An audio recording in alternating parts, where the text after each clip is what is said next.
नमस्कार दोस्तों। आज जो हम अध्याय करने जा रहे हैं उसका नाम है धातु एवं अधातु। तो चलिए जानते हैं इस वीडियो में हम क्या जानने वाले हैं। इस वीडियो में हम जानेंगे धातु के भौतिक गुणधर्म और हम जानेंगे अधातु के भौतिक गुणधर्म। पर धातु और अधातु के भौतिक गुणधर्म के बारे में जानने से पहले आइए जान लेते हैं धातु और अधातु होते क्या हैं। दरअसल अब तक कुल 118 तत्व खोजे जा चुके हैं। तो अब इन सभी के बारे में जानना उतना आसान नहीं है। तो इसके लिए हम क्या करते हैं, हम इन्हें अलग अलग समूहों में बांट देते हैं। जैसे कि पहला समूह है धातु, जिसके अंदर 91 तत्व आते हैं। दूसरा है उपधातु, जिसमें धातु और अधातु दोनों के गुण होते हैं। इसमें 8 तत्व आते हैं। और तीसरा समूह है अधातु का। ये धातु के मुकाबले काफी छोटा समूह है, क्योंकि इसमें सिर्फ 17 तत्व ही आते हैं। अब जैसा कि आप देख सकते हैं, इन तीनों समूहों का कुल 118 से कम है। ऐसा इसलिए क्योंकि तत्व ऐसे भी होते हैं जिनको इन समूहों में बांटना संभव नहीं है, और इसलिए हम उन्हें इन तीनों में से किसी भी समूह में नहीं रख सकते। तो कुछ सवाल हैं, जरूर आपके दिमाग में भी आए होंगे। पहला कि ये धातु क्या होते हैं, दूसरा कि अधातु क्या होते हैं, और तीसरा कि ये उपधातु क्या है। चलिए इस अध्याय को करते हैं, और ये अध्याय खत्म होने तक आप जान जाएंगे कि ये तीनों क्या हैं। सबसे पहले धातु के कुछ उदाहरण देख लेते हैं। जैसे कि कॉपर। कॉपर एक धातु है। आयरन, ये भी धातु का उदाहरण है। और एल्यूमिनियम भी धातु का उदाहरण है। तो आखिर धातु और अधातु को किस तरीके से विभाजित किया जाता है? हम इन पदार्थों के भौतिक गुणधर्मों की तुलना करके समूहों में अलग कर सकते हैं। आप जरूर सोच रहे होंगे कि कैसे गुणधर्म।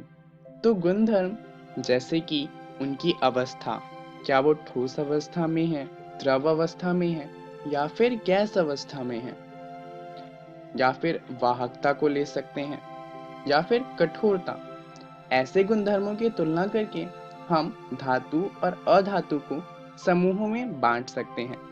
तो चलिए देखते हैं धातुओं के गुणधर्मों को।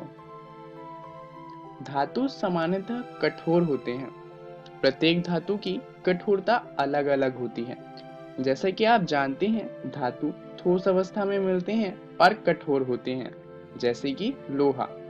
परंतु कुछ ऐसे धातु भी हैं जो बहुत ही मुलायम होते हैं, जैसे कि सोडियम, जिसे चाकू से भी काटा जा सकता है। वहीं सोने की बात करें तो शुद्ध अवस्था में सोना भी काफी मुलायम होता है। तो प्रत्येक धातु की कठोरता अलग अलग होती है। अगला गुणधर्म है धात्विक चमक। ये क्या है? अपने शुद्ध रूप में धातु की सतह चमकदार होती है, जैसा कि आप देख सकते हैं यहाँ पर।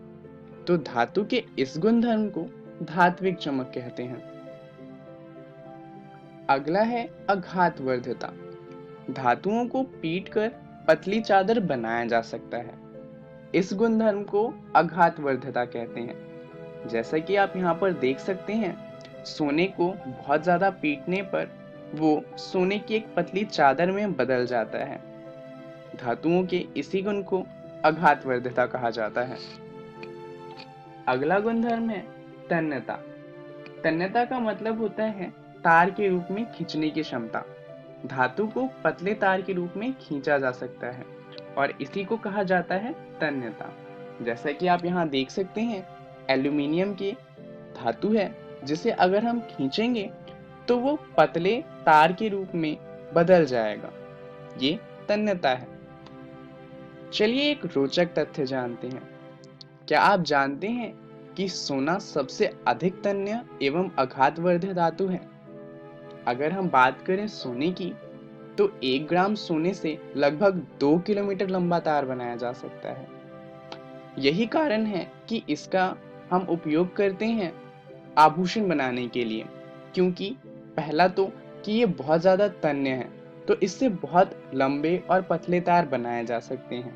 दूसरा, आघातवर्धक होने के कारण हम इसे बहुत पतला कर सकते हैं और इससे बहुत ही बारीक रूप से इसमें बदलाव किए जा सकते हैं, जिससे आभूषण बनाना बहुत ही ज़्यादा आसान हो जाता है। चलिए अब बात करते हैं अगले गुणधर्म की, जो है ध्वनिक। जब धातुएं किसी कठोर सतह से टकराती हैं तो आवाज उत्पन्न करती हैं। इसके उदाहरण में हम घंटी की बात कर सकते हैं। आपने ये आवाज तो सुनी ही होगी। घंटी जब आपस में टकराती है तो आवाज करती है। क्योंकि घंटी एक धातु से बनी होती है, इस वजह से यह आवाज करती है। अब जरा सोचिए, धातु की जगह अगर हम घंटी को लकड़ी से बनाएं तो क्या उससे कोई आवाज आएगी? नहीं, क्योंकि ये सिर्फ धातुओं में होता है। धातु ऊष्मा के सुचालक होते हैं और इनका गलनांक बहुत अधिक होता है।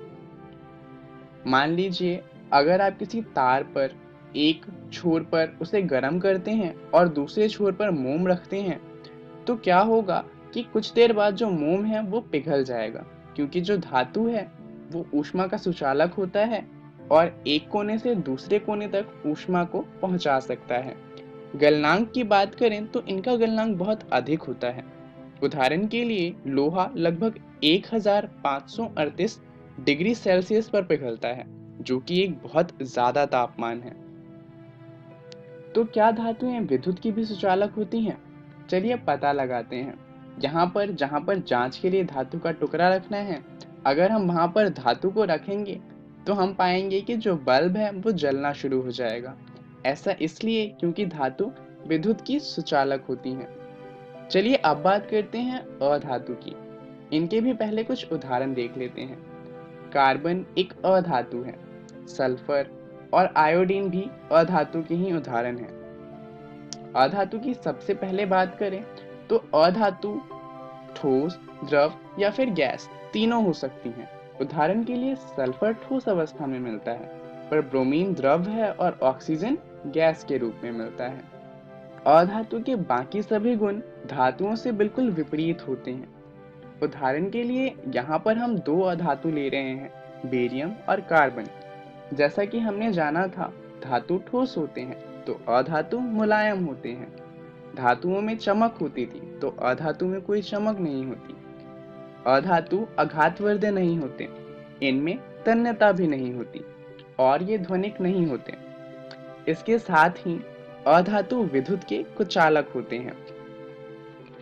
तो चलिए जानते हैं कि इस वीडियो में हमने क्या सीखा। हमने जाना धातुओं के भौतिक गुणधर्म को, साथ ही हमने अधातु के भौतिक गुणधर्म को भी जाना। चलिए जान लेते हैं कि अगली वीडियो में हम क्या जानेंगे। अगली वीडियो में हम इन पे अपवाद के बारे में बात करेंगे कि धातु और अधातु में अपवाद क्या है, और धातुओं के रासायनिक गुणधर्मों को भी जानेंगे। धन्यवाद।